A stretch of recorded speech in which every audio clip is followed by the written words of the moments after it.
Hello, everybody. Welcome to Fruitful Trees. I'm so excited. I'm here in my neighbor's yard, well, his front yard, and this man did something amazing. And I want to make a video about this because this shows you inspiration. He took out his front driveway to plant more mango trees. How amazing. What a great idea.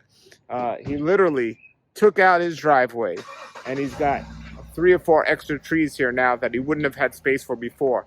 Now, we could have left the driveway and just potted some big pots and put plants here, but he wanted as much trees in the ground as possible, and he has over 50 trees on his property already, probably. But he just wanted to not waste space, and he doesn't use his driveway. He didn't need his driveway, so he didn't just put dirt on top of his driveway. He spent a good amount of money and like literally made this part of his yard. So we're going to talk to him today on the show, and you could do this too. So here he goes. Check it out. Okay, so here's his front yard, what he normally has grown here already. He has a bunch of fruit trees. He even has some canistil still on his tree. But he's got a bunch of nice fruit trees right here. And so normally there was a pathway here and a driveway here going right up to his house. Right up to his house. But you don't see that pathway anymore. Now you see just a bunch of dirt. So you see, this is his driveway now, and he has this tree he put in that's blocking his front window, and he's gonna have a lot of privacy when this grows up. And he had this tree here. This was like separating his yard from his driveway before. This is a carambola starfruit tree, but now he's got this area here, which he couldn't plant anyway because he wanted to keep access to his back available. So he couldn't plant here anyway. Now, if he could have planted here, he could have also fit more trees here, but he wanted to keep this access available. So he made this his driveway. Now he could always plant, he could have always parked on the front of his yard anyway. He has room to park in the front there anyway. He didn't need the parking. So he could always close off the access later and get even more trees here. But for now, since he needed this open, that's what he did. He took his driveway and he got rid of it.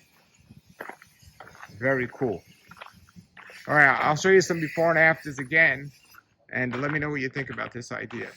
Okay, this is my neighbor Ram, and this is his house. And as you see, what I was telling you, he removed his driveway to plant fruit trees. And he moved his driveway over there. I'll show you that in a little while and why he did that. But tell us exactly what your idea was behind this and what inspired you to do this. Well, the driveway was kind of in bad shape anyway, and I decided to pull it out and plant trees there. I mean, I've got a lot of trees on the property, but I can't ever have too many of them, until it gets to the point where they're touching. So I had these trees. You can see this one looks like it's in pretty bad shape because it was just transplanted. I grew that one, that other big mango tree, and another mango tree over here in the backyard. And the other trees got bigger and bigger, and they needed to be moved, and I didn't want to get rid of them, so I planted them over here. So these are all transplants. So how many trees did you fit here in your driveway that you took out? Well, I've got 1, 2, 3. Plus, I put all these pineapples in. I just transplanted them from the back. They're going to get a lot more sun up here.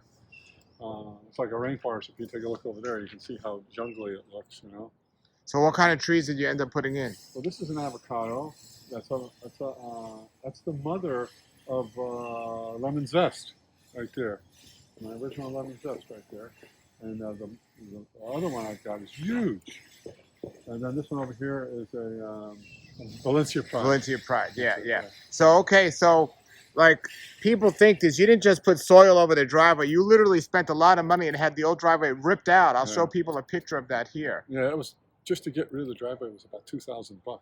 Yeah, and then you had to bring the soil here, new soil, to put over that area. And then I had this is that really nice soil, comes from Lake Okeechobee, that peat. That was $500 for that soil right there.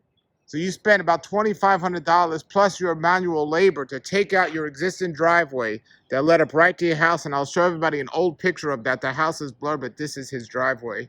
I'll show you a picture. And so now some people might ask, well, what are you going to do for a driveway now? Well, I've got a little driveway. First of all, I've got room there for a car. So you have room in front of your house, right, okay, there, to park. there. And then I made a little spot here. So now you have this area here. Now you have some fruit trees here, and so I see a boat back there. So this goes back to your backyard. So you had to keep this empty anyway, right? Right. Because I got to get that boat out of there, and And you want access to your back. right. So now, if you weren't having access to the back, could you have just planted 3 trees here and left your driveway, but with the whole key getting access to your back? No, I wanted to get rid of the driveway anyway. I don't need it. I mean, I just, it's not conventional, but then I'm not very conventional anyway, Sure. So you're doing everything possible to get as many fruit trees on your property as possible. Right. And then you built this real cool path here to go from your new driveway to your house in the back there. And when these trees grow in, it'll give you more privacy, right? Yeah. Keep the house shaded, and I still have a full. I mean, I got about a third of that freezer, a chest freezer that you filled up for me over the summer. That and I mean, I'm giving them away now to some people because I have so many. But it's nice to have that backup where I can have mangoes every single day of the year. And that's what I've got. And not only mangoes, we've got tons of different kind of fruit here. Sapodillas and mammays, and look at there's still a few canastella on one of those trees over there. Very cool. That's his front yard right there. Really nice. Anyway, the house is still under some construction. It's been under a remodel now for the last couple of years, and this was part of the original plan anyway. Get rid of this driveway. Very nice. Good move, man. Yeah. I'm going to show you some pictures here of before and after of what he did, or at least some videos and pictures of show you before and after of what he did. And you can do this as well. This is a really cool idea, and if you don't use your driveway a lot, make it into your tree place. Here we go. This here is the yard I'm talking about today. This driveway led to the back of the house, but we'll look at another picture here. But as you can see, there's a driveway here, no fruit trees here. But what he did was he took this driveway out so we could put fruit trees here, and so we can get access to the back. He took this out and made that the driveway. Very clever. So let me show you another view from up top. So here's the house I'm talking about today. There was a driveway right here that he took out, and he just planted trees there, and he made this the driveway now so he can go straight in the back. So we had to leave this open to get to the back anyway. So he planted some fruit trees against the fence, and he made that the driveway and has a little path, and now all of this is room for 3 or 4 more fruit trees. All right, everybody, there it was, another video. Let me know, would you do something like this? And how far would you go to plant as many fruit trees as possible? Put your comments and questions below. And thank you very much for checking us out. Thanks for subscribing. Have a great day and keep growing.